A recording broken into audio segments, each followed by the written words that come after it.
வாழ்க்கையில் எதுவுமே நடக்க மாட்டேங்குது.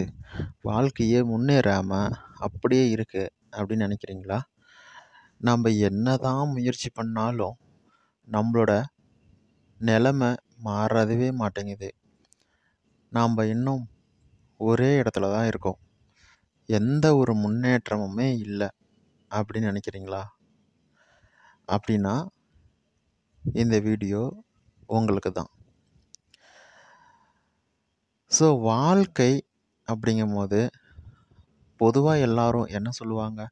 வாழ்க்கையில் நல்லதும் இருக்கும், கெட்டதும் இருக்கும். அது எல்லாத்தையும் கடந்து போகணும். அதுதான் வாழ்க்கை. கஷ்டமும் இருக்கும், சந்தோஷமும் இருக்கும். அதையெல்லாம் தாண்டி போய்க்கிட்டே இருக்கணும்ப்பா. அதுதான்ப்பா வாழ்க்கை அப்படின்னு சொல்லுவாங்க. அது உண்மைதான்.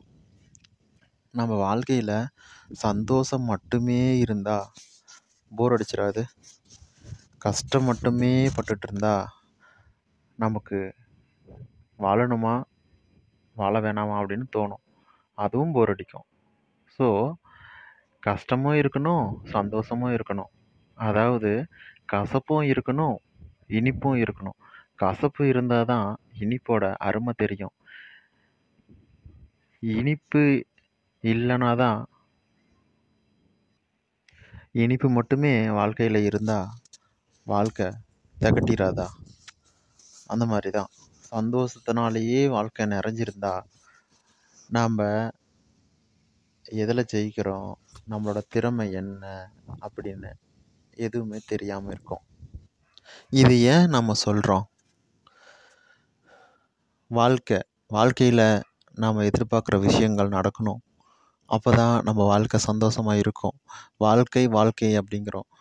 நம்ம பிறந்ததுலேருந்து சாகிற வரைக்கும் நடுவில் இருக்கக்கூடிய இந்த போராட்டம் தான் வாழ்க்கை அப்படிங்கிறாங்க. இதில் சந்தோஷம், துக்கம், வருத்தம், வேதனை, கவலை, சந்தோஷம், மகிழ்ச்சி, அன்பு, காதல், வஞ்சம், இந்த மாதிரி நிறைய விஷயங்கள் இருக்குது. ஆனால் அது எல்லாத்தையுமே நம்ம சகிச்சுக்கிட்டு, பொறுத்துக்கிட்டு, ஜெயிச்சுட்டு, ஏறி மிதிச்சிட்டு, விலக்கி வச்சுட்டு, இந்த மாதிரி ஒவ்வொன்றுத்துக்கும் ஒவ்வொரு மாதிரியான முகத்தை காட்டிட்டு போயிட்டே இருக்கோம். நம்ம எதிர்பார்க்கக்கூடிய விஷயங்களை அடைய முடியலன்னு வருத்தப்பட்டுட்டே இருந்தோம் அப்படின்னா நம்ம லைஃப்பை எப்போ தான் வாழ்கிறது? வருத்தப்படுறதுக்காகவா நம்ம பிறந்தோம்? தோற்று போகிறதுக்காகவா நம்ம பிறந்தோம்? நமக்கு ஒரு திறமையுமே இல்லையா? நம்ம ஜெயிக்கவே முடியாதா? சரி, ஈர்ப்பு விதின்னு பேசுகிறீங்க. ஆனால் இப்போது எதையோ சொல்கிறீங்களே, எதேதோ பேசுகிறீங்களே. வாழ்க்கைங்கிறீங்க, இனிப்பு சக்கரங்கிறீங்க, ஜெயிக்கணும், துக்கம், கவலை அப்படிங்கிறீங்க. இதுக்கும் அதுக்கும் என்ன சம்மந்தம் அப்படின்னு நீங்கள் கேட்கலாம். சம்மந்தம் இருக்குது. இதை நாம் ஏன் இதில் பேசுகிறோம் அப்படின்னா அதுக்கு ஒரு காரணம் இருக்குது.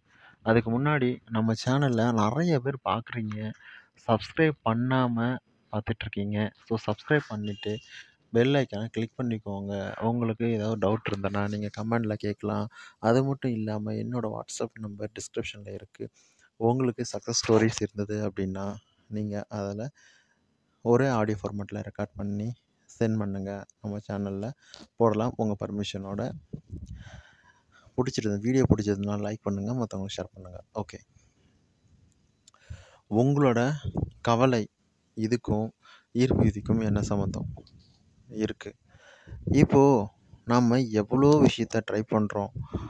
நமக்கு தேவையான லைஃப்பில் ரொம்ப முக்கியமாக இருக்குது அப்படின்னு நினச்சி நம்ம ஒவ்வொரு விஷயத்தையும் ட்ரை பண்ணுறோம். மெத்தட்ஸு, ப்ராக்டிஸு, எண்ணத்தை மாற்றணும், இந்த மாதிரி நிறைய விஷயங்களை பண்ணுறோம். இது எல்லாமே ஜெயிக்குதா அப்படின்னா இல்லை. ஈர்ப்பு விதியில் எல்லாமே ஜெயிக்கிறது கிடையாது. ஏதோ ஒன்று தான் ஜெயிக்குது. சரி, இந்த ஜெயிக்காமல், அதாவது சக்ஸஸ் ஆகாமல் போகிறாங்கல்ல, அவங்களுக்கு நம்ம என்ன சொல்யூஷன் சொல்லணும்? அவங்களும் ஜெயிக்கணும் இல்லையா? ஸோ என்ன சொல்லலாம்? நம்ம முயற்சி பண்ணிகிட்டே இருக்கிறோம் அப்படின்னா ஒரு கட்டத்தில் நம்ம ரெகுலராக ஃபெயில் ஆகிட்டே இருக்கோம், தோற்றுக்கிட்டே இருக்கோம் அப்படின்னா ஸ்டாப் பண்ணுங்கள். எல்லாத்தையுமே ஸ்டாப் பண்ணுங்கள். நீங்கள் பண்ணுற மெத்தட்ஸ், ப்ராக்டிஸ் எல்லாத்தையுமே ஸ்டாப் பண்ணுங்கள். ரிலாக்ஸ்டாக இருங்க. மாதக்கணக்கில் இருங்க அப்படின்னு சொல்லலை. ஒரு 2 நாள், 1 நாள், 2 நாளைக்கு ரிலாக்ஸ்டாக இருங்க. நம்மள சுற்றி என்ன நடக்குதுன்னு பாருங்கள், யோசிங்க. நம்ம எதுக்காக போய் இதெல்லாம் பண்ணுறோன்னு யோசிங்க. அப்புறமா உங்களுக்கு தெளிவான ஒரு வழி பொறக்கும். என்ன பண்ணுறோம்? எதுக்காக இந்த மெத்தட்ஸ் பண்ணுறோம்? அது கரெக்டா? தப்பா? எதில் தப்பு பண்ணுறோம் அப்படின்னு யோசிங்க. உங்கள் மனசு எல்லாத்துக்குமே பதில் சொல்லும், ஆன்சரை வச்சுருக்கோம். அதை சரி பண்ணிக்கிட்டிங்கன்னா வாழ்க்கை ஈஸியாக நகர்த்தலாம். ரொம்ப ரொம்ப ரொம்ப ஈஸியாக உங்களால் நகர்த்த முடியும். சரிங்களா? இது ஜாபு, ரிலேஷன்ஷிப்பு, பணம் எல்லாத்துக்குமே பொருந்தும். நிறைய ப்ராக்டிஸு அதெல்லாம் முக்கியம் இல்லை. உங்களோட மைண்டு ப்ரெஷரை குறைச்சிக்கிட்டு, புலம்பல குறைச்சிக்கிட்டு, மற்றவங்ககிட்ட நெகட்டிவாக கவலையை பற்றி பேசுகிறது இதெல்லாம் குறைச்சிக்கிட்டிங்கனாவே போதும். அதையும் தாண்டி வாழ்க்கை அப்படிங்கும்போது இது எல்லாம் சொன்னதெல்லாம் பண்ணி நீங்கள் ஜெயிச்சிங்கனாவே வாழ்க்கையை ஈஸியாக நகர்த்திடலாம். வாழ்க்கைங்கிறது எல்லாத்தையும் ஓரமாக அடித்து மட்டம் தட்டி தோக்க வச்சு ஓரமாக உட்கார வைக்கும். அதிலேருந்து எழுந்து வந்து ஜெயிச்சு நம்மளால் முடியும் அப்படின்னு நம்பி எல்லா விஷயத்தையும் செய்யணும். அப்படி செய்யும்போது தான் வாழ்க்கை உங்களை வாழவே விடும். இல்லைன்னா எப்போவுமே தோல்வி, வாழ்க்கையே இப்படி தான், உங்களால் பண்ண முடியாது அப்படின்னு சொல்கிற மாதிரி செஞ்சிடும். அப்படி தான் நீங்களும் நினைப்பீங்க.